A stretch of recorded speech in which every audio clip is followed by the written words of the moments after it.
Esto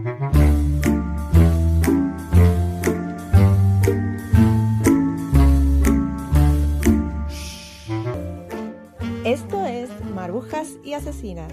Aquí siempre muere alguien, pero nos lo tomamos con humor.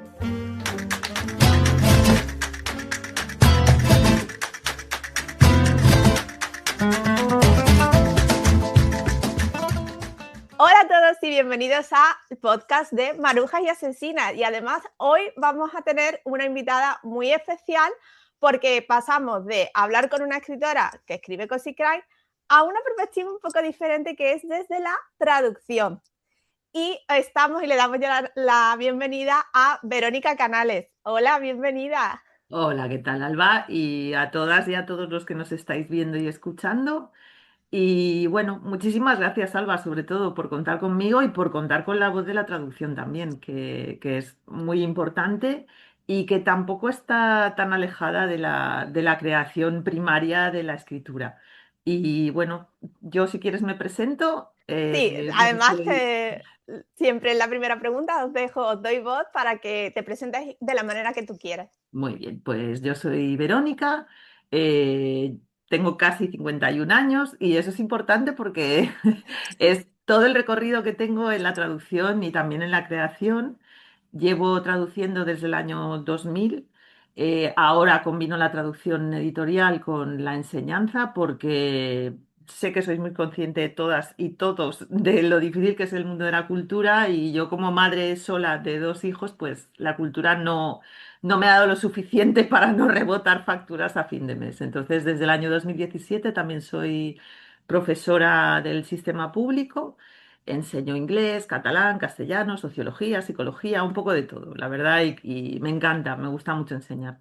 Y en la parte más traductoril y creativa, pues soy traductora editorial, trabajo para muchísimas editoriales, pero últimamente sobre todo estoy trabajando para Alma Editorial, para la que estoy traduciendo la serie de La Diva en el Cozy Mystery, que es lo que nos ocupa hoy.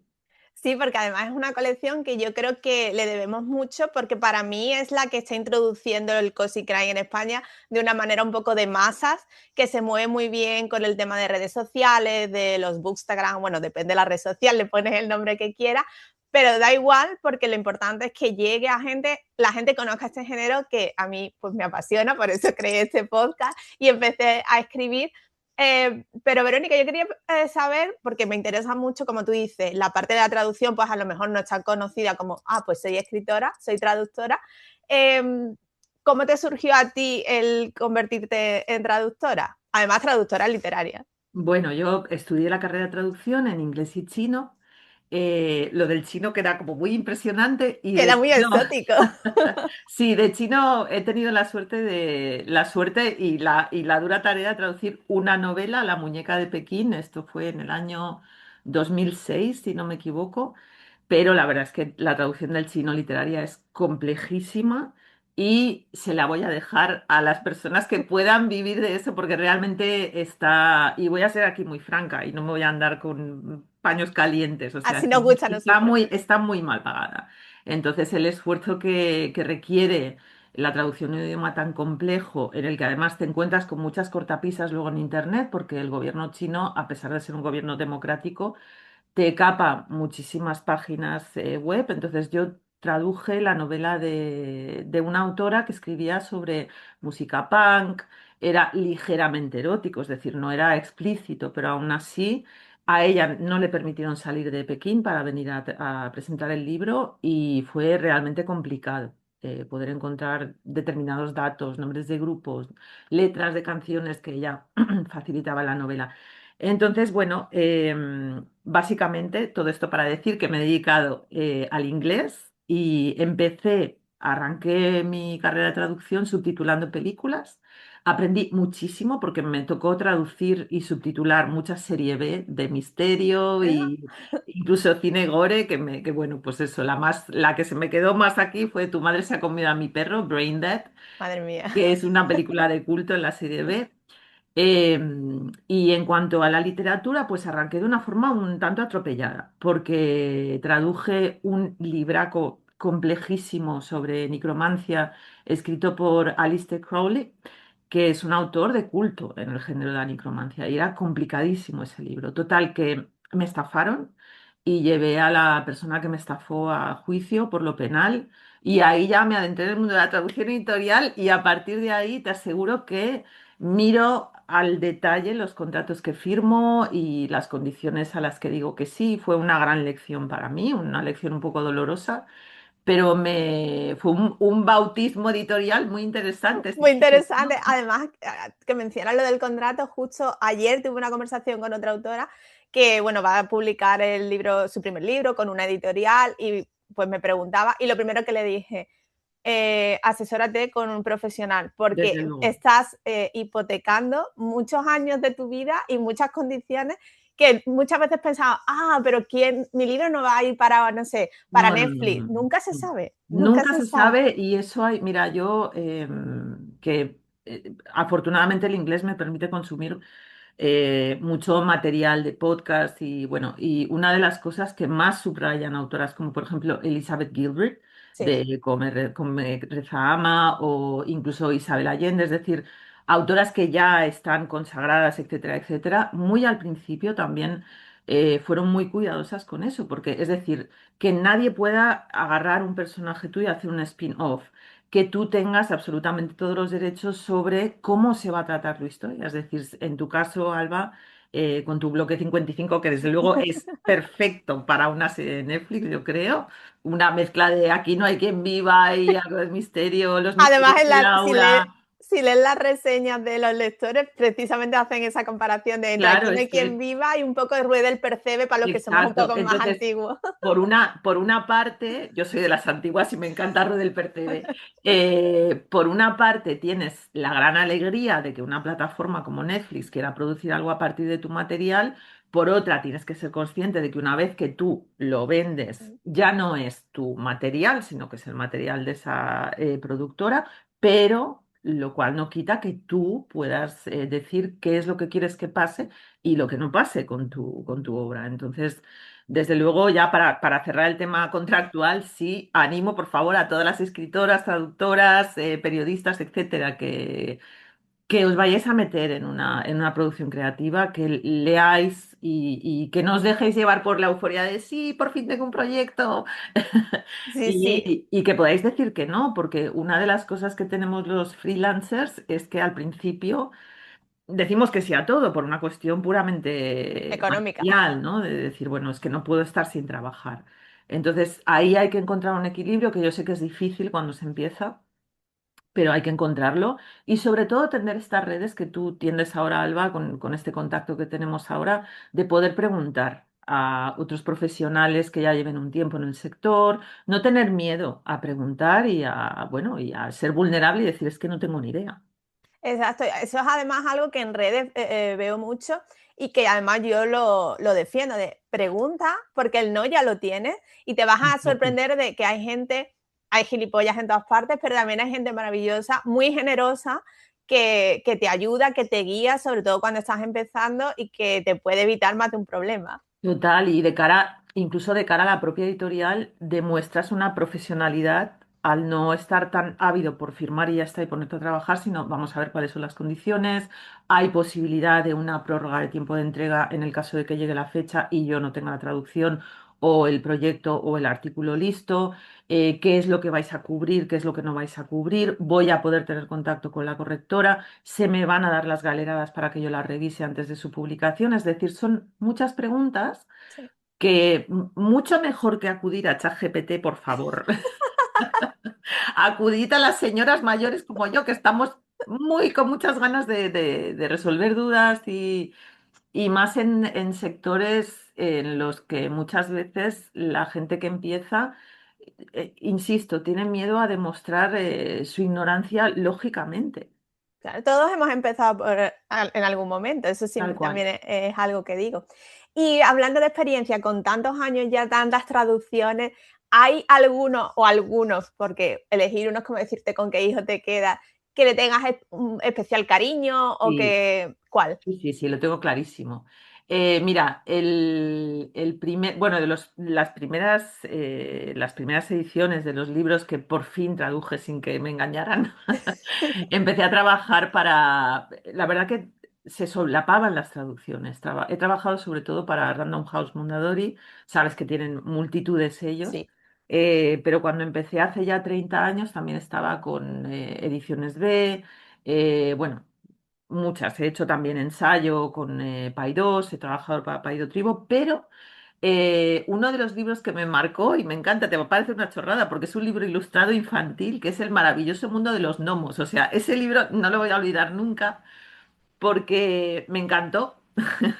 Yo además de escribir, ilustro, por aquí veis partes de mis dibujos sí. y me lo pasé muy bien con ese libro porque me tuve que inventar muchas cosas, tuve que investigar mucho también. A mí de la traducción me gusta todo como el cochino, me lo como todo, pero de las partes que más me gustan, tanto de la traducción como de la escritura, es la investigación. A mí es que a mí me pones una buena biblioteca o una buena internet, que ya yo soy de cuando empezó internet. Y me encanta investigar, me encanta meterme en las bibliotecas virtuales, me encanta saltar de un sitio para otro, empezar buscando un dato y acabar donde nada que ver tenía al principio. Eso me apasiona. Y la buena traducción literaria es una gran parte de documentación y de investigación.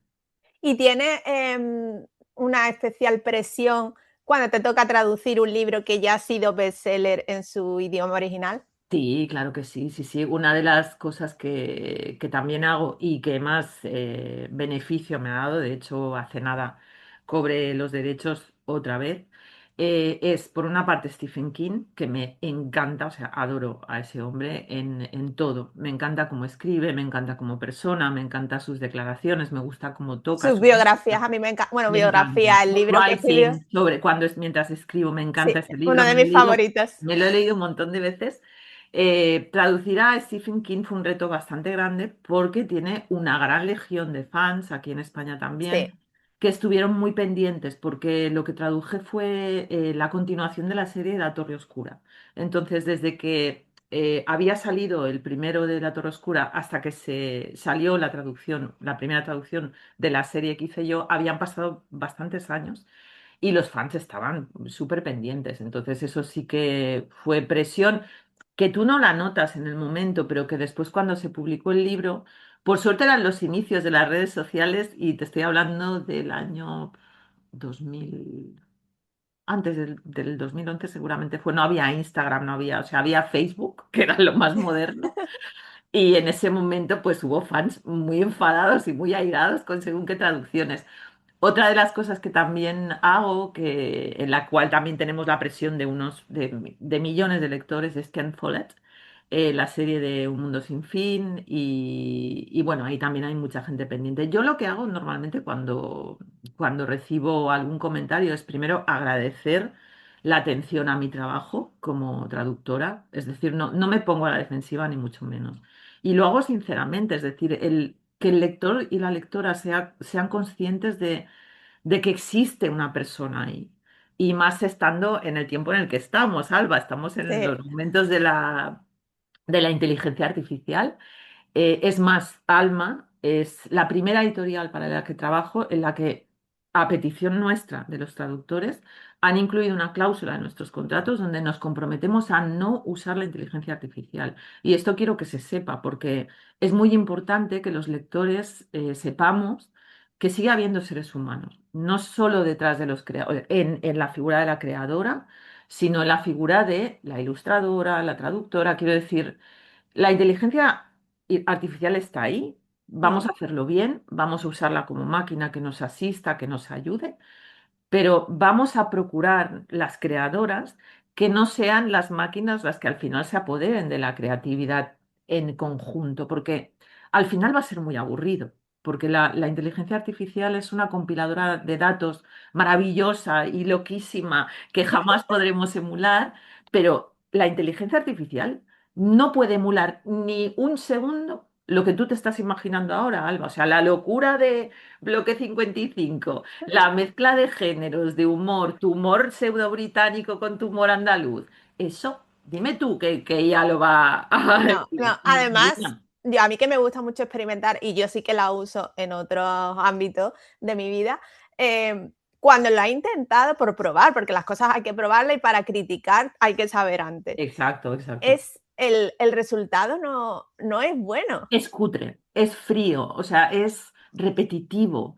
Y sobre todo, Alba, desde luego se nos puede pasar, nos la pueden colar, pero tú fíjate cómo en las cuestiones audiovisuales la gente en Instagram, en los comentarios, ¿no? Yo he venido a leer los comentarios, enseguida se da cuenta. Es decir, Bueno, yo he hay visto algo. lectores vetando, en redes sociales libros por la portada, por haber usado inteligencia artificial en la portada. Bueno, fue muy sonado el caso en Planeta, creo que fue Sí, hace nada, que fue Planeta, que yo es que le salía un pelo de la frente a alguien que dices, madre mía, tronco, por favor, o sea, sí, Planeta, no te puedes gastar los dineritos en una ilustradora. exacto. Entonces, yo entendí la postura desde los ilustradores defendiendo su trabajo, sobre todo con que no estábamos hablando de un pobre escritor autopublicado que se tiene No, que pagar él, claro, sino estamos hablando de exactamente, Planeta. Pero me exacto. pareció muy mal vetar al autor de ese libro cuando no sé tampoco el nivel de decisión que tuvo lo de la Claro, no, portada. bueno, ya te puedes imaginar que es más bien poco. Yo por eso insisto mucho en Alma, porque, por ejemplo, para las cuestiones de la ilustración de cubierta, es una de las pocas editoriales que cuando tú ya llevas un tiempo con la traducción, te pide si le puedes dar algún consejo a la ilustradora. Es decir, claro, como la traductora. Solo la autora conoce a ese nivel de detalle la Sí, obra. Entonces, claro, para mí es absolutamente lógico, pero muy poco común que la editorial diga, oye, traductora, ¿qué le puedes explicar a la ilustradora para que ilustre el libro? Coño, con perdón. Pero la cubierta es lo primero que ve la lectora del libro. O sea, es, por eso digo que el hecho de que la editorial tenga la inteligencia, que nos puede parecer casi de perogrullo, pero grandes editoriales no lo hacen así. Consultarte a ti para decir, oye, ¿de qué va el libro? O sea, ¿cuál es la clave o qué claro. elementos gráficos pondrías en la cubierta para que resultaran atractivos para el lector? Y eso lo hace Alma con Ana Jarén, que es que a mí me flipan sus sitios. Estamos las dos enamoradas de su trabajo. Me encanta porque es, claro, todos los detalles que yo le he podido dar, pues mira, hay un gatete que tiene un papel súper importante. El pastel que prepara la protagonista Sophie tiene fresas, por ejemplo, ¿no? Pues pum, me pone una tarta de fresas en la cubierta. Entonces eso es importante. Ese cuidado del detalle Sí. es un respeto por parte de la traducción hacia la obra original y por parte de la editorial hacia la obra original y hacia el lector y la Y lectura. eso no es algo que hagan todas las editoriales, porque sí es No. cierto que cuando cambian el idioma, las portadas sí que suelen ser diferentes. Sí, pues suelen ser diferentes también por una cuestión muchas veces de derechos de imagen, ¿de acuerdo? Pero, por ejemplo, en el caso de Ken Follett, donde Ken Follett es la marca, es decir, más allá de lo que escribe, lo más importante, si tú te fijas, también es Stephen King. Sí. El nombre del autor es mucho más grande que el nombre del Mm. título de la obra. Entonces son cubiertas y muy estudiadas, con una línea editorial muy clara en cada una de sus colecciones y demás. Ahora, con la irrupción de la inteligencia artificial en el mundo de la ilustración, también sabes que hay, bueno, pues eso, se están viendo muy afectadas y Sí. afectados los compañeros y compañeras, pero yo sinceramente soy una persona bastante optimista, un poco ingenua a veces, pero, pero creo que el consumidor y la consumidora de cultura no es tonto, o sea, y no se deja engañar. Y hay algo dentro de nosotras que ahí sí que me pongo un poco hippie, que sabe detectar la creatividad que viene de la tripa. Sí. Eso se detecta. Es como cuando tú no hace falta que seas una experta en pintura para que te remueva un cuadro y tampoco hace falta ser una experta en literatura para esbozar una sonrisa leyendo algo que está bien escrito. Entonces yo creo que eso viene de la emoción, en serio. Y creo que la inteligencia artificial, de momento, emoción, creo que no. Y que O se por lo quede ahí, menos, que se quede ahí. a ver, sí, la verdad que era un poquito de vértigo, ¿eh? Pero bueno. Va todo Miedo. tan rápido que yo Sí, muchas veces tengo que ponerme filtros de decir, sobre todo con el tema de las herramientas, ¿no? No ha salido esta herramienta, no, esta herramienta ahora mejora, digo, vale, un poquito más es de calma, abrumador. Sí, un sí, la poquito verdad es que de es calma. abrumador. Verónica, ¿y cómo llegaste a aterrizar y empezar a trabajar con Alma Editorial? Pues mira, con Alma, claro, cuando llevas tanto tiempo ya en esto, al final todo funciona por el boca a oreja. Y yo que, como te he dicho antes, estoy combinando ya hace tiempo la educación con la enseñanza, con la traducción, por suerte, ahora tengo un sueldo que me permite escoger lo que quiero traducir. Es algo que Qué no, maravilla cuando sí, puedes elegir. eso no se lo puede permitir mucha gente. Yo lo considero un privilegio que me he ganado yo, o sea, no te voy a decir que Totalmente. no. Y después de 30 años de recorrido, pues al final Alma estaba buscando traductoras y por contacto con una amiga íntima, pues llegué a la mesa de Ilse, que es mi editora de mesa, y ella me hizo una pequeña prueba y bueno, hubo un feeling match directo porque Ilse es encantadora. Ya te digo que el equipo que tienen en Alma es muy profesional y cuida mucho a sus colaboradoras, cuida mucho a sus ilustradoras, cuida mucho a sus traductoras, a sus correctoras.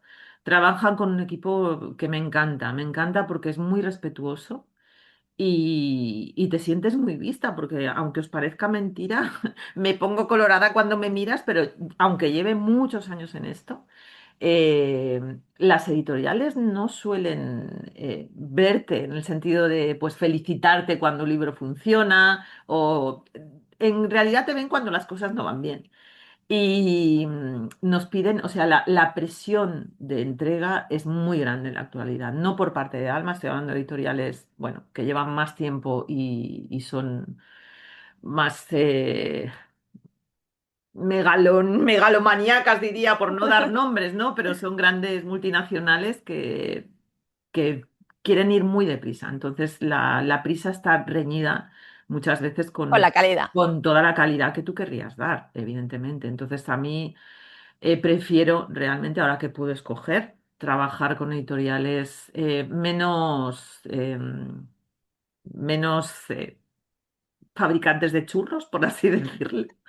Y Sí, sí, con que, total libertad, porque además es un debate que está muy en boga ahora también en redes claro, sociales sobre cómo todo el mundo editorial va tan rápido que encima, desde que se suma la autopublicación, nunca recuerdo la cifra, pero es una barbaridad del número de libros al día no, que no, salen es una publicados. locura. Además, Alba, en esa ratio entre lo que se produce, lo que se vende y lo que realmente se lee, ya sabes que está totalmente Sí. desequilibrado. Es decir, se produce mucho más de lo que se compra mucho más de lo que se lee. Y al final el libro muchas veces se convierte en un objeto más que en bueno, pues en una lectura, ¿no? Entonces, Totalmente, por eso también creo que han empezado a hacer todas estas ediciones de coleccionista, que si los cantos pintados, que si las portadas con relieve, precisamente por ser, pues eso, un objeto de claro, que eso colección. no es, o sea, a mí me parece una buena estrategia de marketing. eh, Vamos a abrir ese objeto para ver qué hay dentro, pero Exacto. yo creo que eso, yo que además de ser profesora, soy madre y soy muy fan, además de dar ejemplo, a veces muy malo, desde luego, ¿no? Pero una de las cosas que mi casa, si hiciera un paneo ahora con la cámara, verás que está repleta de libros. O sea, no solo de mis traducciones, sino de... Tenemos aquí un poco de Diógenes con el tema, pero bueno, eso ha hecho que mis hijos lean. O sea, tengo Claro. un chico que va a cumplir 18 ahora dentro de nada y el otro va a cumplir 16 y los dos leen. Yo leo Entonces, también por mi madre, las cosas hay que decirla, el claro, y yo famoso vengo de club una de círculos de casa, lectores. claro, ya te he dicho antes que mi madre es avidísima lectora, además muy fan de las escritoras que se autopublican, porque, bueno, ella cree y yo comparto plenamente ese pensamiento, que las escritoras y los escritores publicados por editoriales, bueno, ya tienen su oportunidad, también los podemos leer, Sí. pero hay que apoyar a la autora independiente a tope, a full. Totalmente. Además, para quien no lo sepa, la colección de Alma Editorial de Cozy Mysteries, porque ellos le llaman Cozy Mysteries, no Cozy Sí, Crime, son todo traducciones, porque son todos de sí. autoras creo que habla inglesa seguro, no sé si son todas Sí, sí, británicas o no, bueno, británicas y la serie americanas. que trato yo es de Krista Davis, que es una autora de Washington, D.C., y es interesantísima esta mujer. Tiene una historia muy chula, esperó 10 años a ser publicada. El día que le dijeron que finalmente la iban a publicar fue el 11S. Y Wow. entonces ella tiene, sí, tiene ahí un momento contradictorio, ¿no? Porque para ella era algo muy alegre y lo que estaba pasando allí era terrible. Pero es una mujer que ha hecho de todo. O sea, ella sobre todo trabajó muchos años como ayudante de manager de un gran hotel de convenciones en Washington. También trabajó en una joyería en Nueva York. Eh, es amante de perros y gatos, es decir, su vida cotidiana ha acabado saltando a los libros. Y sí, yo creo que el cozy es eso, o sea, es la cotidianidad, es el misterio con mantita, pero sobre todo con una protagonista que sea normal, con una vida más bien no muy súper especial y que toda esa cotidianidad acabe generando una intriga que al final es lo que te atrae, ¿no? La posibilidad de resolver un enigma, de resolver un misterio, no tanto el crimen en sí, o sea, no Sí. hay nada escabroso, no hay nada sangriento y además con el añadido del humor que siempre es tan atractivo para mí. Es que yo creo que los lectores de Cozy Crime o Cozy Mystery se relacionan muy bien precisamente porque la que resuelve el caso es normalmente una mujer normal, no es Ujú. detective, no es profesional, y hay mucha gente, sobre todo antes de que se conociera el género, pues las famosas de detectives o las series como se ha resuelto un crimen, que a la gente le gusta el saber la intriga, incluso retarse unos a otros y decir, a ver si lo adivino antes Total, del total. Y final. además estamos en la época en la que, por ejemplo, aquí el true crime ha Sí, pegado muy fuerte, bueno, en sí, todo el mundo, ¿no? Porque dicen que es porque al ver algo tan terrible desde la comodidad de tu casa, tú te sientes como aseguras tu tranquilidad, te sientes seguro porque todo lo que ocurre horrible está ocurriendo fuera, a pesar de ocurrir en entornos y en familias que podrían ser la tuya. Pero el cozy... yo creo que va más allá de eso, porque sí, entretiene. La curiosidad por lo incomprensible siempre está allí. Entonces, esa curiosidad por lo incomprensible en un entorno tan comprensible como podría ser el tuyo mismo, como en Bloque 55, pues tu escalera, ¿vale? Yo sí. vivo en un piso del año 77 y podrían ser mis vecinas. Entonces, eso resulta aún más atractivo, porque cuando tú sientes que te metes en la obra. Y en el caso de Krista Davis, en la serie de Cozy Mystery de Alba, va más allá todavía, porque ella en muchos de sus libros incluye recetas que son creadas por ella. Son recetas que ya existen, pero ella les ha puesto un toque diferente. Y de hecho, Krista Davis lo dice, que ella cocina las recetas varias veces antes de acabar incluyéndolas en el libro tal como las incluye. Y de hecho, al final del libro siempre tenéis un anexo con las recetas que se pueden elaborar. Y bueno, el mundo de Krista Davis también es un mundo muy amable en que las mascotas son, en otra de las series que tiene, son las protagonistas. Luego tiene una parte también muy creativa que son estas de Ink and, no sé si es Ink and Paint, que son una parte más relacionada con el dibujo, la pintura. De hecho, Krista Davis tiene una serie eh, en la que tú puedes colorear las cubiertas. Ese alma, si no me equivoco, todavía no la ha traducido. Pero bueno, esta señora tiene un total de 33 libros y empezó a Wow, publicar a principios del 2000. O sea, es una máquina de escribir. No usa inteligencia artificial, porque además a ella se lo han preguntado en alguna entrevista. Krista tiene 60 y yo creo que tiene unos 65 años ya. Entonces, claro, es un género que está en manos de autoras que son mujeres reales, sí. muchas de ellas pues currantas como tú, como yo, como muchas de las escuchantes que nos están viendo, y eso te conecta mucho con el personaje, muchísimo. Sí, totalmente. ¿Cómo es el proceso de traducción de un Cozy Crime? ¿Por dónde empiezas? Bueno, mira, yo a pesar bueno, Alma, la verdad es que da unos márgenes de tiempo ajustados, como todo por el mundo, pero más amplios que otras editoriales. Entonces, tienes tiempo de primero llega la propuesta, es decir, en mi caso no es un toma, traduce, es ¿qué te parece? En este caso de esta serie que estoy trabajando yo, la de la diva doméstica, como al final decidimos traducir, Alma, yo creo recordar que en todos los casos me ha dado a elegir entre un título u otro, también confiando mucho en mi criterio, es decir, porque eso también es de agradecer. Es Pues decir, sí. aquí tienes los manuscritos, dinos qué te parece o cuál tendría mejor salida o qué te apetece más. Entonces yo escojo la obra y a partir de ahí ya se me da un plazo de traducción y yo lo que voy haciendo sobre todo es, para empezar, cuando empecé con la serie, yo siempre investigo sobre la autora porque me encanta, o sea, yo como traductora lo que me gusta es meterme, no sé si te acuerdas de los hombres de negro, esos extraterrestres que estaban debajo de las pieles, pues a mí me encanta eso, o sea, rollo El silencio de los corderos. Sí, oh, me Que encanta esa por película. cierto, también he traducido a Robert Harris, el Aníbal, porque yo he hecho crimen duro, o sea, True Crime lo he hecho también. Y me encanta, por cierto. Entonces yo me meto en la autora lo que puedo y para eso busco información. Y por eso me encanta Internet, porque se puede encontrar muchísimas cosas. Y después me hago una playlist con música que yo crea que me va a poder ayudar a traducir mejor. Entonces yo me hago todo mi setting, o sea, investigo a la autora, te estoy hablando de un día, que esto no se le puede dedicar mucho más. Me hago mis musiquitas, me compro mi té especial. ¿Cuál es ese té? Cuéntanos, cuéntanos. Pues mira, a mí me encanta el yogi tea, entonces dependiendo de lo que normalmente, pues un té de jengibre y limón, no sé, o café como estoy tomando ahora, pero a mí me encanta el escenario. O sea, y también ahí sale mucho mi parte de escritora. O sea, a mí me gusta mucho generar mundos. Es decir, y además creo que ayuda a traducir mejor. El hecho de que tú intentes emular un poco.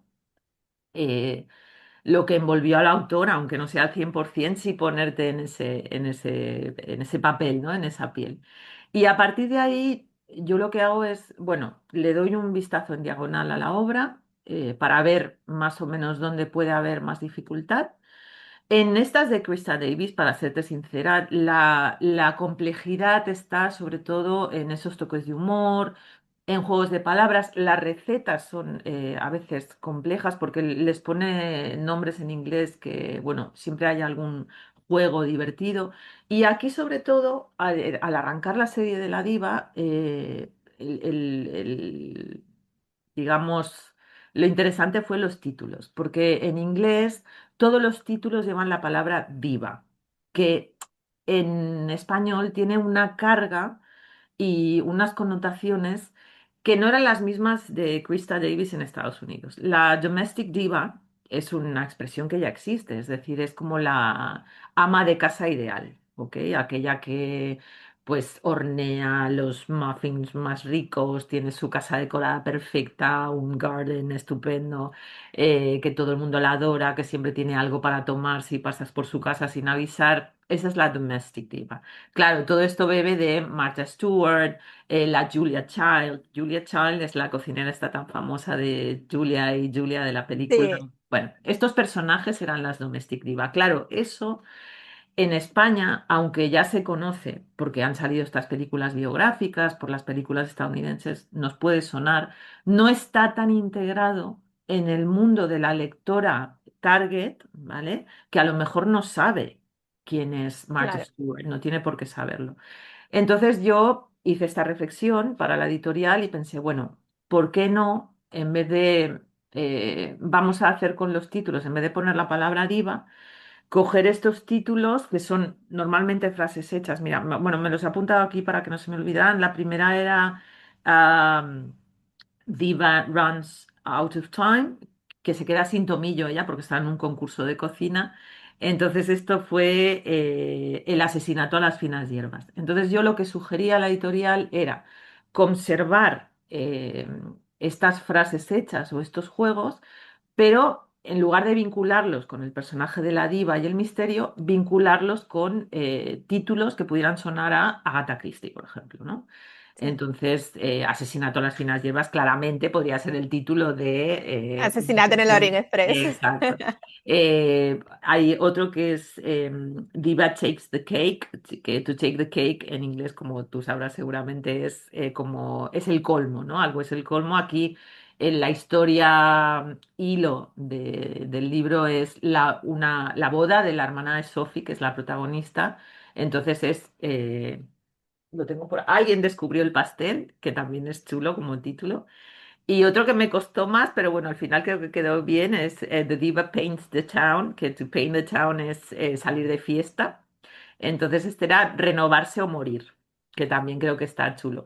Entonces, bueno, para mí lo primero que miro es lo del título, sinceramente, porque quiero que sea algo que esté trabajando in the back of my mind durante toda la traducción, para ver si de repente encuentro algo que me pueda dar esa chispa de título.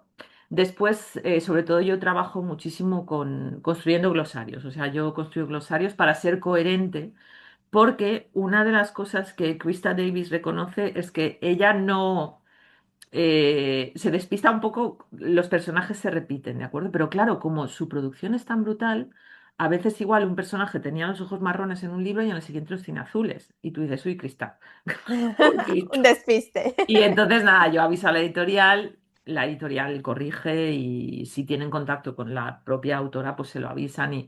Pero eso es algo que las traductoras hacemos siempre, es decir, de repente nos toca corregir errores de las obras originales por cuestiones de, bueno, pues somos humanos, ¿no? Ahora con la inteligencia artificial me consta que muchos autores, si no todos, revisan sus creaciones para ver si hay repeticiones o incoherencias o demás, que es útil eso.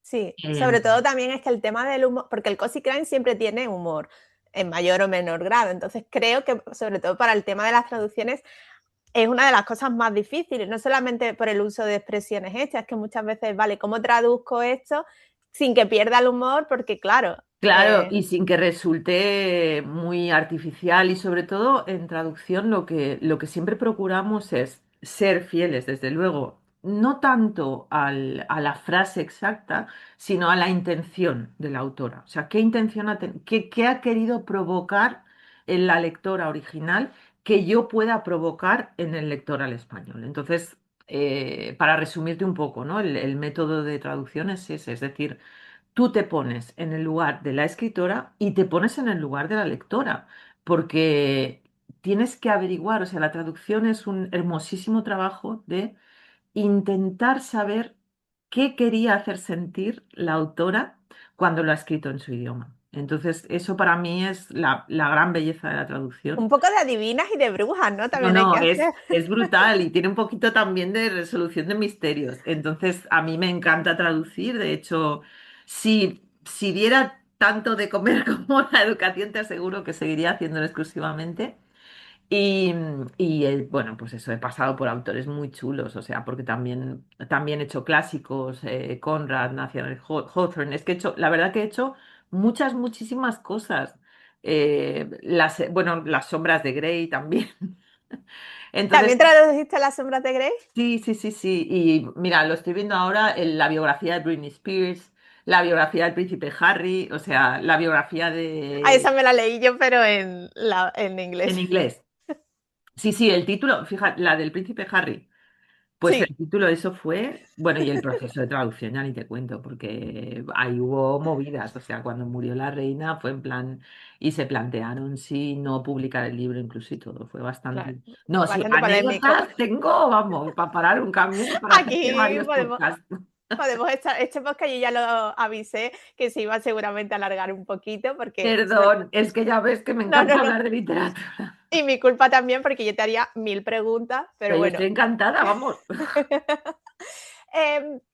Si te tienes que elegir y te pongo en brete, ¿con qué te quedas? ¿Con traducir o con escribir? Uy, eso sí que es la decisión de Sofía. Uf, escribir. Escribir, sí, no. Tendría que matar al hijo traductor. Traducir es muy bello, pero como digo en el libro que estoy maquetando ahora, para mí fue como el disfraz tras el que se ocultaba la escritora que soy. porque realmente es una escuela maravillosa, ¿eh? La traducción editorial o literaria. Aprendes tantísimo, o sea, queremos visibilidad a las traductoras, pero en realidad tenemos que desaparecer cuando traducimos. Es decir, Sí, es tenemos un que papel darle voz. difícil, ¿eh? Es muy complicado y es una tarea que te ayuda mucho a gestionar el ego, porque realmente si tú, mira, por ejemplo, Javier Marías, que es, bueno, ha sido traductor de autores clásicos. Yo, por ejemplo, leí sus traducciones de Stern antes de traducir yo el propio Lawrence Stern en Viaje Sentimental. Lo leí para tomar ejemplo y encontré mucho Javier Marías, demasiado. O sea, no, Javier Marías, por favor, desaparece. Es, Y, es que es y ahí, complicado el tema del ego, sobre claro, todo claro, sí, sí, si eres totalmente. traductor y escritor, porque tienes que desaparecer tu voz Claro, totalmente claro. para Y ahí respetar. llegamos a un tema muy interesante, Alba, que seguramente te afecta, que es la traducción de la propia obra.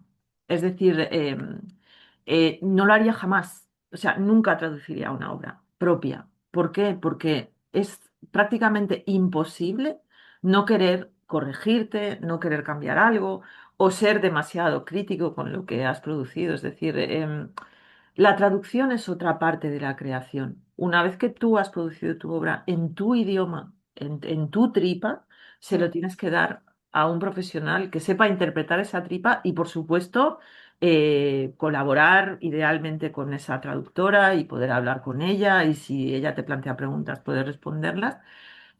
Pero realmente creo que no es beneficioso para la obra. Y habiendo traductoras que son escritoras y se han traducido a sí mismas.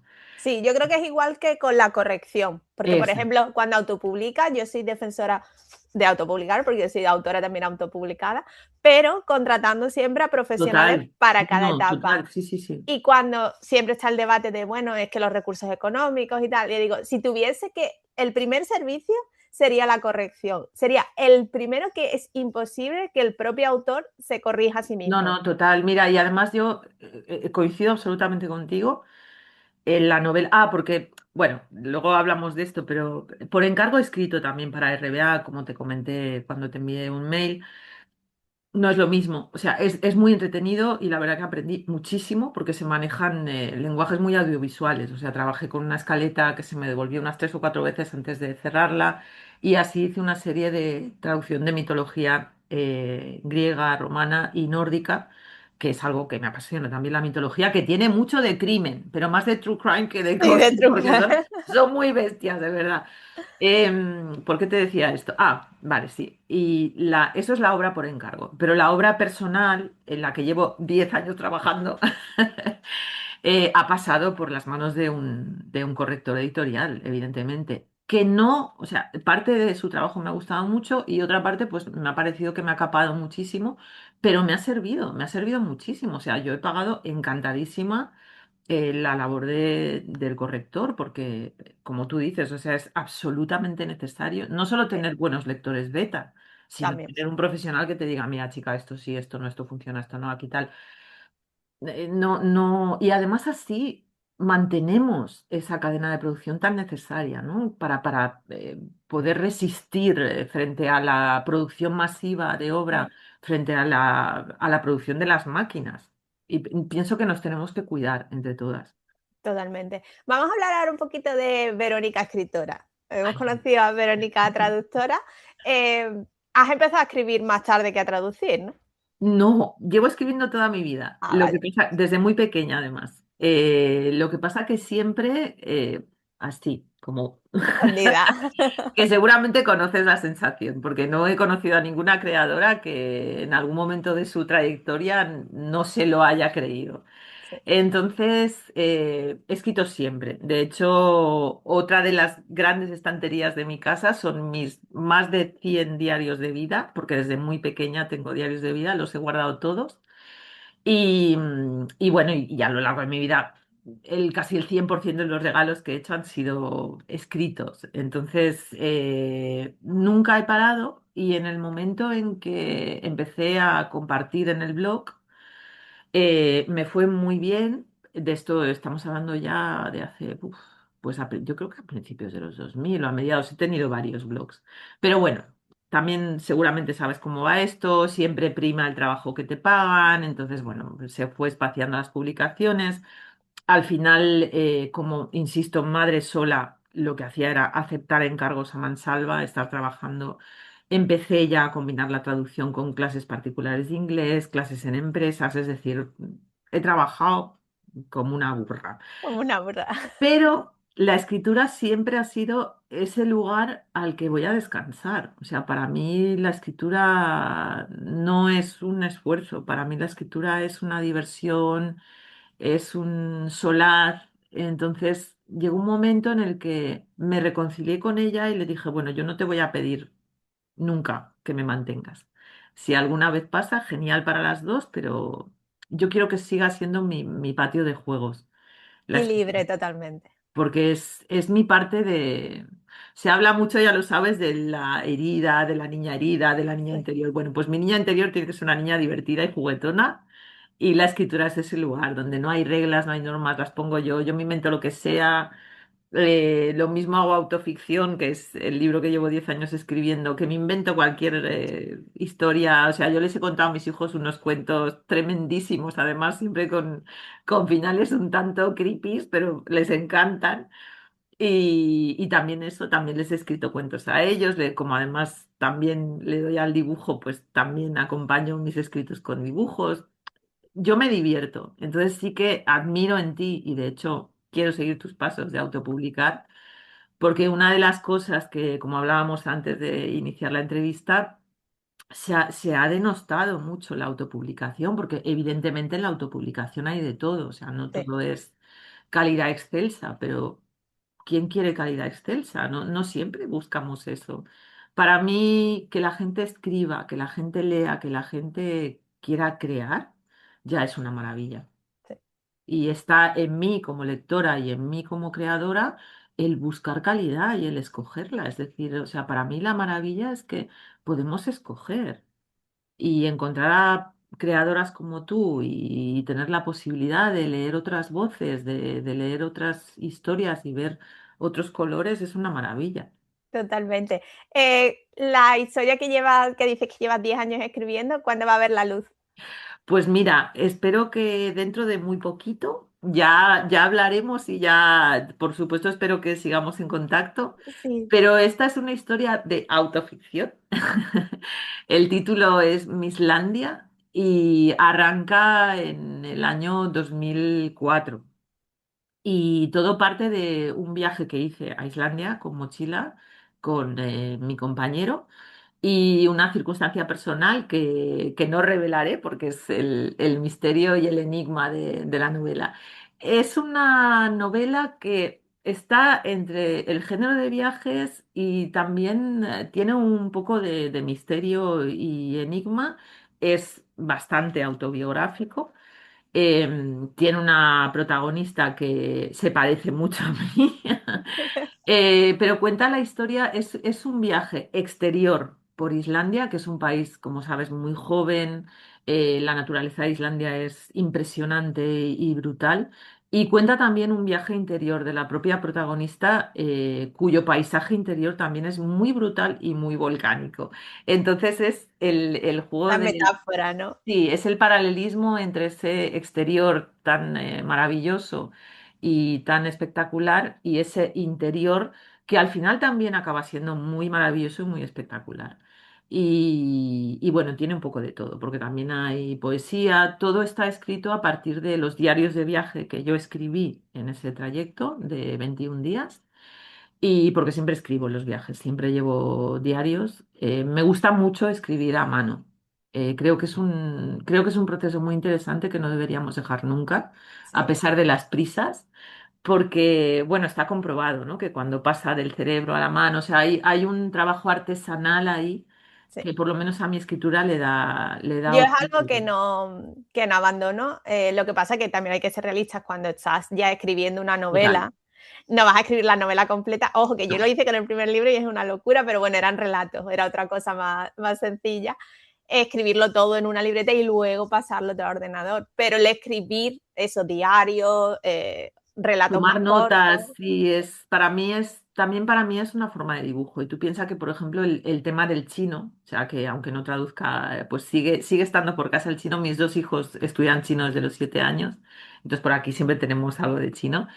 Para mí es la lengua ideal, porque es una lengua que se dibuja. Claro. Entonces es una lengua muy caótica, muy complicada Y y complicada, ¿no? Porque yo intenté complicadísima. aprender japonés y madre mía. Pues mira, yo empecé, antes de la carrera, empecé estudiando japonés, porque las lenguas orientales me apasionan. Lo que pasa que son poco prácticas en este mundo de tanta rapidez productiva.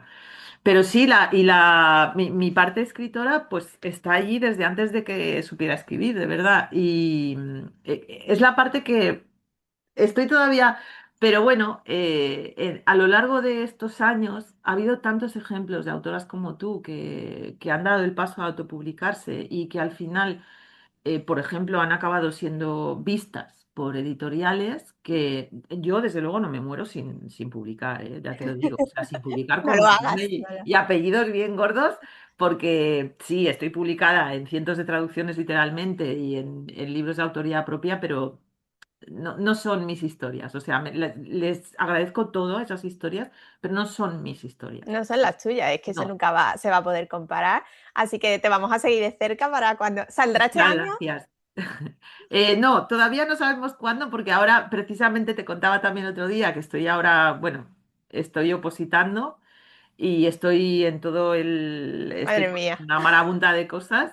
Pero bueno, no tardará mucho, ya te diré, ya te diré, te mantendré informada. Vale, vale, estaremos pendientes. Muchas Bueno, gracias. Verónica, el podcast siempre lo terminamos con una ronda rápida para matarlo, que básicamente es para no pensar. Yo te voy a dar dos opciones y tú me dices Perfecto. la primera que se te pasa por la Genial. cabeza, ¿vale? ¿Prefieres un detective amateur o un policía oficial? Un detective amateur. ¿Pueblo pequeño o ciudad grande? Pueblo pequeño. ¿Un asesino elegante o chapucero? Chapucero total. ¿Un libro que tenga gato o sin gato? Con gato, con gato. ¿Traducir con café o con té? Té. ¿Agatha Christie o otro autor del Cozy Crime? Ágata siempre. Siempre Agatha. ¿Silencio absoluto para escribir o con ruido de fondo o música? Ruidillo, música, niños, pelotas, gritos. Me encanta el ruido. ¿Corregir 1000 veces o con una ya basta? Mil si pudiera. Eres de las perfeccionistas, ¿no? Sí. Bueno, hay que domeñar un poco el perfeccionismo, porque detrás del perfeccionismo hay mucha inseguridad y mucho ego. Sí, también. ¿Final abierto o todo bien cerradito? Abierto, abiertísimo siempre. ¿Cuál es el personaje favorito de los que has traducido? Pues yo diría que Aníbal Lecter. Oh, por favor, qué Me maravilla. encanta Aníbal Qué Lecter, me maravilla, muy encanta. fan de Aníbal Lecter. Es maravilloso. Y por último, siempre pido a la invitada que recomiende un libro que no sea propio. Pues tiene que ser de Cozy especialmente o No, no, no. no, puede ser de cualquiera. Pues Si es de mira, Cosi, uno de Cosi y uno normal, como tú bueno, quieras. pues uno normal, te voy a recomendar uno ilustrado por Ana Jaren, que es que me mola muchísimo, que es Almudena. Maravilla. El La último suyo autora que tengo es, es el de escritoras. me encanta, pues ese también me encanta. Este es de Aroa Moreno, ilustraciones de Ana, y me encanta, me encanta, me encanta. Y no tanto de Cozy como, es que claro, también tengo, mira por aquí. Bueno, sí, venga, va. De Cosi voy a recomendar el de Asesinato a las finas hierbas, que es el primero que hice de Krista Davis, que está muy chulo, tiene recetas, está muy bien traducido, además de muy bien escrito, y os lo recomiendo de verdad mucho, porque es entretenido, divertido, y además es un libro de cocina, muy chulo. Además, es que la cocina también es otro. A veces se puede dar incluso dentro del Cozy Crime como subgéneros, ¿no? Que lo No, he no, visto sobre total, todo en Amazon, cuando te fijas en las total. subcategorías, y una de ellas es la gastronómica dentro del Exacto, Cozy Crime. jardinería, cocina, creatividad, Animales. es todo, animales, y es además las autoras investigan, Krista Davis investiga muchísimo, ya no solo con el tema de la cocina, como he comentado antes, sino en general, cuando ella escoge un subgénero, se documentan mucho, que es una de las cosas que a lo mejor se pregunta alguna lectora, se documentan mucho las autoras. Sí. Aparte, sobre todo cuando son, sobre todo los que escriben en una época que no es la actual o que no conocen, bueno, mil de detalles, o lo Sí, sitúas en sí, una ciudad que no es la tuya, sí, sí. la investigación es clave del Ay, proceso. bueno, uno más, que también, a ver, ay, bueno, La mujer en la ventana, es maravilloso ese libro, también tuve la suerte de traducirlo, y realmente ese libro tiene la versión en película en Netflix, y la película no la recomiendo. El libro, la verdad es que es muy intrigante, muy interesante, y también de Claire McIntosh, la serie de Claire McIntosh, que también la he traducido, y es maravilloso. Sobre todo el primero que se llama Te dejé ir. Te dejé ir es un libro que me hizo llorar mientras lo traducía, que eso también nos pasa a las traductoras, que lo sepáis. Hombre, es que deberías como reírte, si es ¿no? La emoción No, que... no, es brutal eso, ¿eh? Con Krista Davis yo me he reído y he llorado muchas veces con muchos libros. Cuando me ha tocado traducir también autobiografías duras, también he llorado muchísimo y es genial. Totalmente, para la emoción es clave cuando leemos libros, sea del género que sea. Bueno, Verónica, muchas gracias Gracias a por ti. haber aceptado la invitación, que sé que estás muy, muy, muy liada y además el podcast está empezando, así que todavía no se ha hecho famoso todavía. Todavía, sí, señora. Estaremos aquí en los inicios, que es un orgullo, oye. En los inicios y además a lo mejor, quién sabe, Alma algún día se atreve con autoras nacionales y abre Eso el hilo. espero. Créeme que es lo que he estado pensando todos estos días. De hecho, se lo dije a mi editora, ya te lo comenté, que me ibas a entrevistar y ya le lancé ahí como Lanzamos aquí la pelota. está, aquí está. Que eso es muy nuestro también. Bueno, nunca se sabe, nunca se Claro que sabe. sí, sí, sí. Bueno, Verónica, muchas gracias y a Gracias a todos ti. los que estáis detrás viéndonos, escuchando y nos vemos en el próximo capítulo. Chao, Muy bien. chao. Hasta luego. Adiós.